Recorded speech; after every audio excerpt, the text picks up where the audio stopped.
Tell me y'all just saw Caitlin Clark destroy Cheryl Reeves on national TV. I know y'all saw free smoke, ayy, free smoke, ayy, free smoke, ayy, free smoke. Bruh, Caitlin Clark want all the smoke. Caitlin Clark want all the smoke, bruh. Bruh, she just annihilated Cheryl Reeve on national television. I didn't see that coming. They asked Caitlin Clark, hey, Caitlin, are there any player trades you like to make? Nah, I'm kind of set with my team, but I would like to trade coaches. Talk about poetic payback. The WNBA All-Star Game has officially become the best reality show on TV on. Caitlin Clark is the star. She didn't show up to play nice or ignore the shade. While everyone else was busy breaking down rosters and draft picks, Clark pulled off one of the boldest power moves we've seen in years. She ousted Cheryl Reeve from her coaching spot with the kind of effortless flair only Caitlin can deliver. If you're hyped for the All-Star Game, drop a comment below. Let's go, Captain Caitlin. Any second guessing here about not having Clark on the Olympic team? From me? No. But as a coach of the home team, there's going to be a lot of people cheering for that other side. I don't get two shits. How about one? Not even one shit. This wasn't just any coaching swap. This was Caitlin Clark sending a loud, clear message. Cheryl, I'm done with your petty games. I'm running the show now.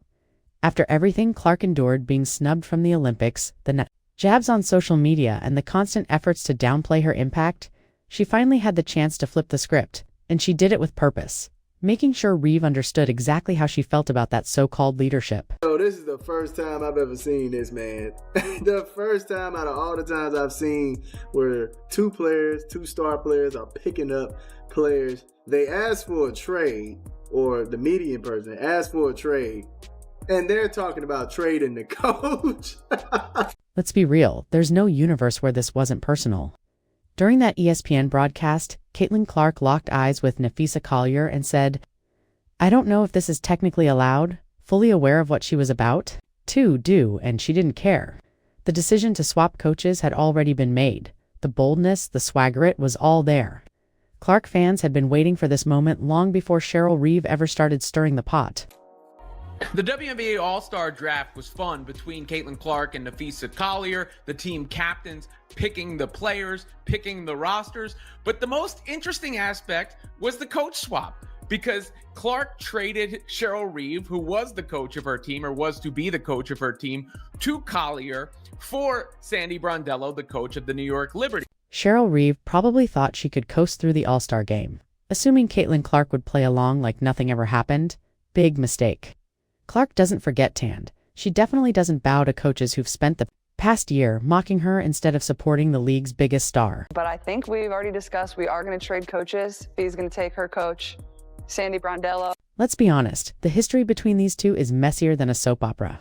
While Caitlin Clark was rewriting the women's basketball record books, Cheryl Reeve was busy tweeting things like the W is more than one player to all 12 teams, as if downplaying Clark somehow made her the guardian of the league's integrity.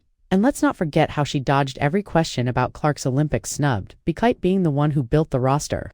Reeve positioned herself as the ultimate Clark skeptic, constantly shifting the spotlight and refusing to give credit where it was due. Caitlin Clark was supposed to be coached by Minnesota Lynx head coach Cheryl Reeve. Nafisa Collier was supposed to be coached by New York Liberty head coach Sandy Brondello. They swapped coaches. Cheryl Reeve, dodged the bullet. Thank God I don't need to coach Caitlin Clark, man. Man, I can't deal with that.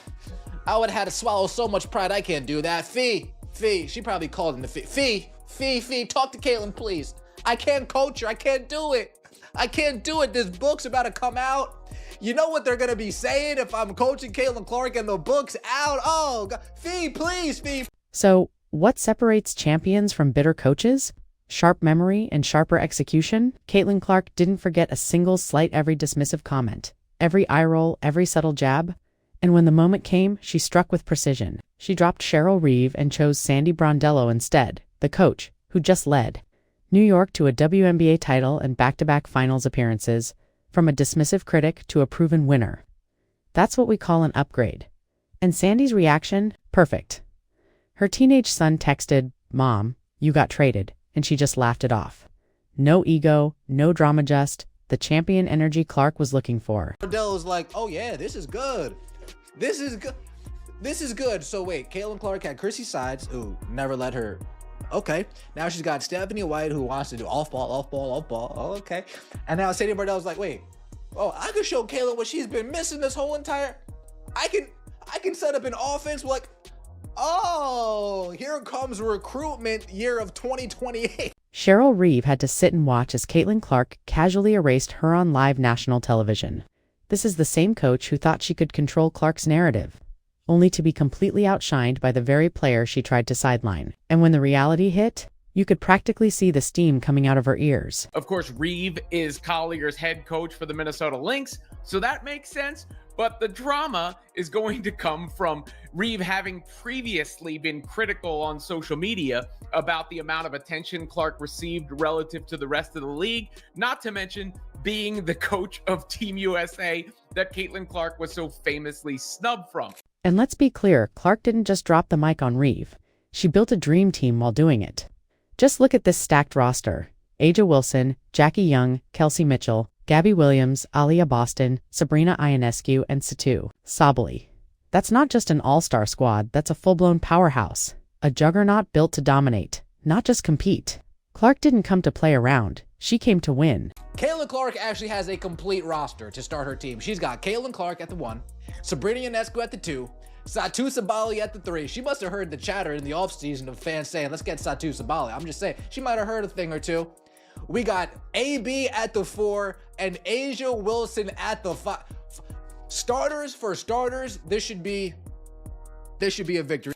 Clark's first picks were all about loyalty.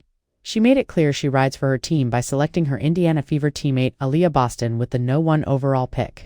Then she doubled down, choosing Kelsey Mitchell as her first guard off the bench, ensuring the Fever's dynamic trio would be locked in for the big stage. Smart move. After that, she loaded up on elite talent. Aja Wilson, a 3-time MVP, brings championship pedigree and relentless drive. Sabrina Ionescu is clutch under pressure, raining threes from deep. And Satu Sabali adds versatility, international flair, and all-around dominance. A true power squad. The players was a lot of fun, and Caitlin Clark also wound up with all of the Fever members on her squad as well, meaning Aliyah Boston, Clark, and Kelsey Mitchell will be a trio in Indianapolis for All-Star. So that's the way it went down.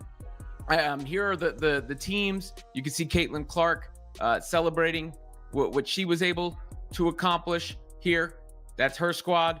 Clark, Boston, Ionescu, Wilson, Sabali, Mitchell, Gabby Williams. I love Gabby Williams. What a player. Sonia Citron, Kiki Iriafen, Jackie Young, Thornton, Kayla Thornton from the Valkyries. So Clark should have a very fast team there.